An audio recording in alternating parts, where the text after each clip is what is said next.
get into this. This week, gentlemen, the name on the marquee has got to be Cory the Sandman Sandhagen, who this past weekend defeated Marlon Chito Vera by a unanimous decision, although the scorecards were a little wonky. Mark, let me throw it over to you first.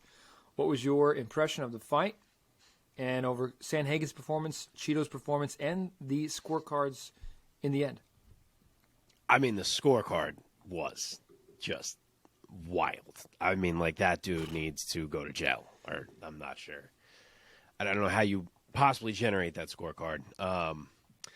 But that aside, sometimes I need to listen to myself. I have been voicing my concern on here for a little bit about how Chito's style was going to cause him to run into issues once he hit the level of fighting other elite fighters. And instead of trusting that, I kind of talked myself into believing that he could take the next step in his development, but he did not, and he fought the same way.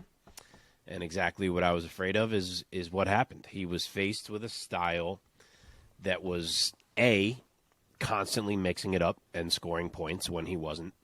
And, okay, he's seen that before. But more importantly, a style that, B, was not easily figured out. He couldn't get Cory's timing down. He couldn't anticipate Cory's next move. He couldn't walk him into something, move him into something, because Cory's just too high level. And that made it look like Chito got exposed in there, which I guess you could say he kind of did. But I don't think it's so much a talent thing with him. I really don't. I think it's a strategy thing. He just doesn't fight the right way. And, again, when he was fighting dudes who were more hittable, it wasn't getting exposed as badly. And now it's coming to light a little bit more. And the fact that he couldn't even pick up the pace as the fight went on, when he knew he was losing, was super frustrating.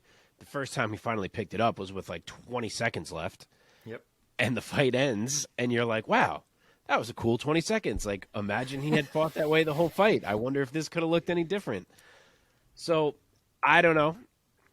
Maybe this is going to be the loss that Chito needed to make him adjust his style. You could tell he was really disappointed in the outcome, and it seemed like he kind of had that feeling where he was looking at myself like, how did I just do that? Mm-hmm. So maybe it's the one, and we see some changes that need to be made. But on Cory's side, he looked friggin' fantastic. He looked like he was a full class above Chito in that fight. He did everything he wanted. He had him confused all fight long. Chito couldn't figure him out at all. It was the wrestling early, and then even when Vera started stuffing those, it was just the variety from Cory, the movement on the feet. It was a really nice reminder of how good Cory Sandhagen is, and it jumps him right back into the title mix. Absolutely. Absolutely. Omar, let me bring you in here.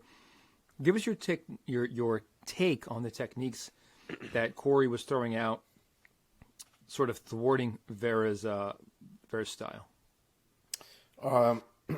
I think the thing to keep in mind about the way that Cory fought that fight, he was definitely favoring speed over power, right? Definitely trying to make sure that he had multiple shots that were landing and getting strung together. But I don't really know how much of those strikes at any point during those 5 rounds were strikes that were going to do something significant to Chito, like put him on a back leg or make him wobbly or knock him out, stumble him, knock him down.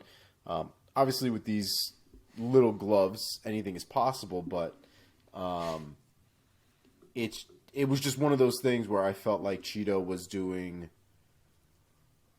was fighting in a way that he knew that he wasn't in any danger, but he wasn't doing anything to actually win the fight.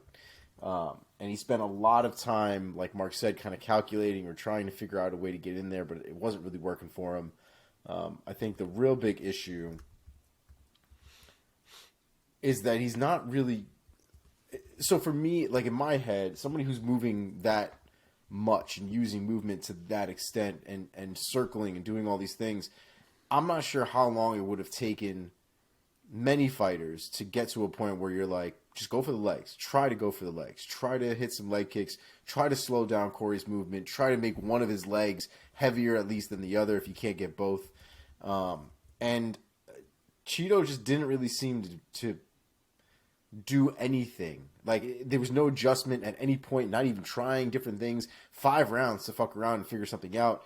Chito didn't really do it. The third round, I guess, is probably the one that you can argue was Chito's, but I would even argue that you're giving him the third round because he looked better than he did in rounds 1 and 2, not necessarily because he won that round. So, I mean, look, Cory definitely won minimum 4 out of the 5, probably 5 out of the 5. The scoring and the refereeing in that fight was wild. But this apparently seems to be a thing in Texas. This Texas commission is atrocious. And being really honest, they should never fucking go back to Texas until they figure this out. I feel like Florida at one point had that reputation. And it wasn't until the pandemic where they're like, now we're going to Florida all the time because Florida hooked us up. Yeah. But there was one point where Florida had a commission that didn't know their ass from their elbow. Facts. But, I mean, they're just, they didn't have it. They seem to be on par now, like on track. I haven't really seen anything too egregious recently in the last couple of years now. But now it's all on Texas. And there's a couple of other fights in here that are a little sketchy that I'm sure we'll go through. But this one, I think, was the one where everybody kind of collectively, including Chito Vera, was like, what the fuck? Yeah, somebody pointed out, I think more than one person pointed out, I know that both of you have seen it, there is a clip of a more of a regional promotion where a guy got triangled into unconsciousness, choked into unconsciousness, and the ref didn't realize it. And to be somewhat fair, or at least a little bit fair, it was one of the guy's arms were a little bit tangled up, and I guess, I mean, watching it on the screen, you're like, holy shit, that guy's probably, the ref should at least check on him. Sure enough, the guy was passed the fuck out. Still getting triangled. The guy who's triangling him is holding on to it for so long, and nothing's happening. He transitions to an armbar, to a guy who's unconscious, and is cranking this poor guy's elbow. Apparently, he tore some ligaments in his arm. He comes to a little bit while he's getting armbarred, and kind of taps, and the ref finally fucking stops it. And that same refereed in the UFC fight night the very next night. He didn't ref. He judged. He judged, excuse me. And it's a bad look, man. It's a bad look. I don't know if you guys also... How that's not an immediate suspension. Like, sorry, bud, we won't be seeing you anytime soon. Like, that's, to me, that's... You're banned.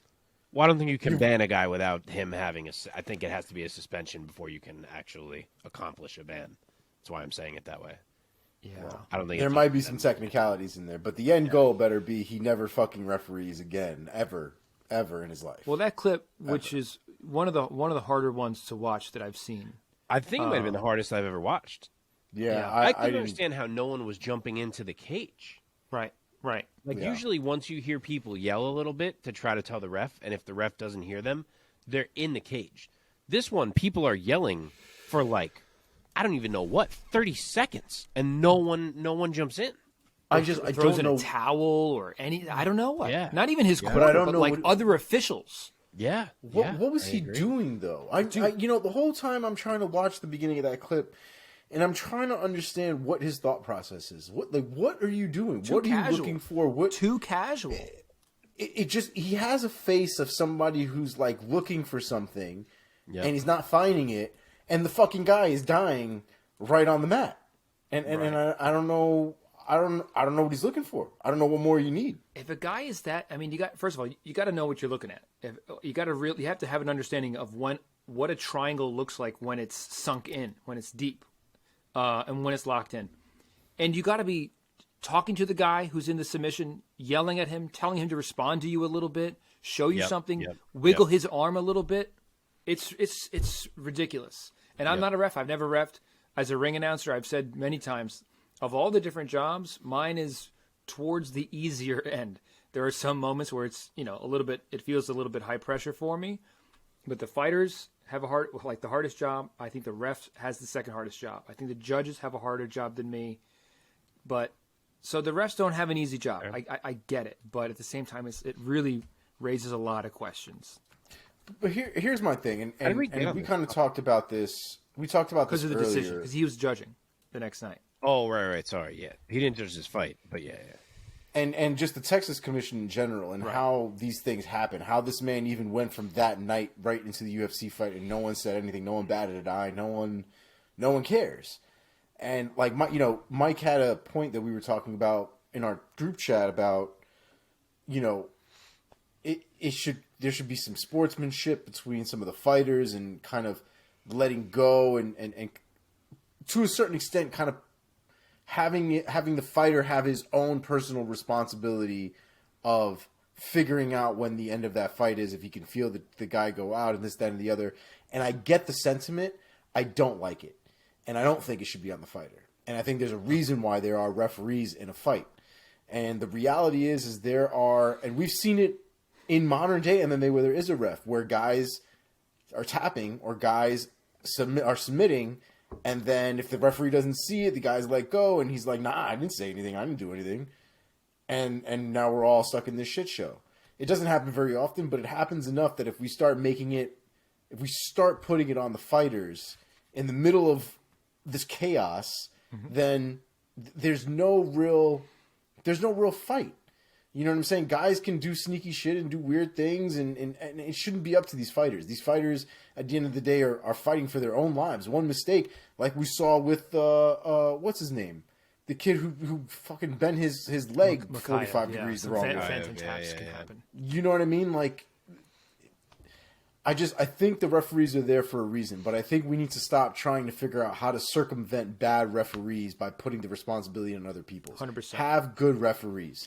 Yeah. Take the time to really train these people, have them understand what the rule set looks like, have them start properly from the ground up. And I've seen some of these referees in local circuits now. A lot of these referees don't even look like they give a fuck to be there.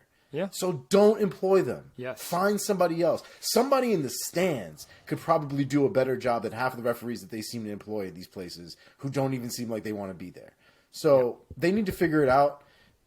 I don't know what they're going to need to do. But it's one of these things that for me makes me even more adamant about being a referee, because that shit was absolutely madness. Yeah. I mean, one more anecdote just to talk about this, and we'll get back on track here. One of my first nights ring announcing for Friday night fights in New York, there was one fight. I don't remember who was fighting, but one guy was getting kind of fucked up in the fight. And the guy who was like the commissioner, like basically the equivalent of the commissioner, it was at the time the sanctioning body was the ISKA, the International Sport Kickboxing Association.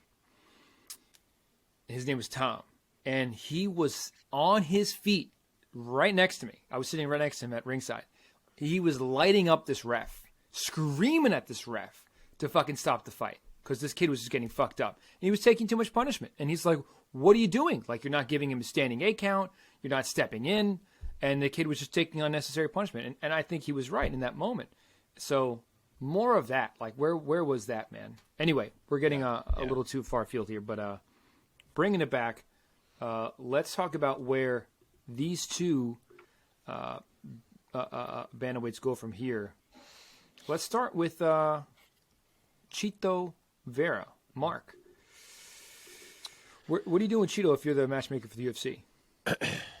So, the one I've heard mentioned a few times, I guess because it's fairly obvious they both lost some high-profile fights recently, is to match up him and Petr Yan. In our world, we kind of threw out that Petr Yan and Davison Figueiredo fight, which I happen to love. So I will give you a couple options that are not Petr Yan. I think that the winner of Ricky Simón and Song Yadong makes a lot of sense for Chito, especially if it's Yadong, because would be a rematch of what was a really controversial fight they had the first time, where most people thought Chito won and the victory went to Yadong. Or might sound a little aggressive, but he is fighting Rob Font. If Adrian Yanez beats Rob Font, I think him and Chito would be wild. Wow. Break my fucking heart, well, don't you? Omar's entire body is a boner for that fight. It's sad, though, because you know somebody's got to lose. I'm going to eventually have to pick against Chito Vera and Adrian Yanez. Yeah. Like, why? Yeah. What a great fight that would be. It would be, though. It would be.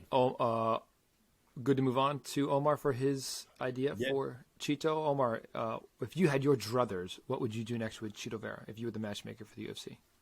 So it sounded like Vera called out Peter Yan. Oh, did he? I didn't even hear that. Yeah, so the Piotr Yan thing was a thing that I think Vera brought up, and I'm kind of okay with that. If we're being honest, stylistically, I think it's a hell of a matchup. Man. Oh my god, it's a great fucking fight. Fantastic matchup. I don't know what Davidson Figueiredo is doing, and I think at this point we're kind of just ethering into the wind. And if Piotr Yan is looking for something to do, I think Chito Vera is a perfect one to take, especially for the summertime. So I'll do the Piotr Yan pick. Okay, let's talk about the winner here. Cory the Sandman Sandhagen. He's now 9-3 in the UFC, 16-5 overall. Omar, what's next for the Sandman as he marches back up into the elite at bantamweight? For me, Cory made it easy, man. He calls out Merab. Nobody calls out Merab. And he did it in... He might need some work on how he called out Merab. Sounded like it was a fucking Jimmy John's commercial. You ain't gonna like it. Yeah, I got a sandwich for you. You ain't gonna like the way it tastes. No, yeah, and it don't taste good. All right, cool story. But Barab's in kind said, "I'm ready to eat" or some shit like that. He's, I'll take it all, whatever it was. But that's a good fight, man. That's a really good fight. Merab is one of those guys that I feel like is very interesting to call out because we all know about Merab's pace. We all know about his craziness and his wildness and his forward pressure. But that last fight with Piotr Yan, man, his ability to go up, down, up, down, up, down for 5 rounds and not slow down and essentially outwork Piotr Yan is madness. And can't wait. Cory Sandhagen might literally be up to the challenge, and I think it makes that fight very, very interesting. Mark, what about you? Who do you think's next for Cory? Yeah, apparently the UFC tried to set up Merab and Umar Nurmagomedov, which is wild to me that they tried to go that route. It seems like they're trying to find someone who they think can match up and beat Merab because they're annoyed that he's not fighting Aljo. But him and Cory is the obvious answer. We said it last week that the winner of this fight against Merab was the obvious answer. It's perfect. You're going to have Aljo and Cejudo happening soon. You know, whenever they're going to book the winner against O'Malley, what's it going to be, September-ish? Yeah. Make this fight in like August, Merab and Cory, and the winner is waiting right there. So it couldn't have worked out easier, I don't think.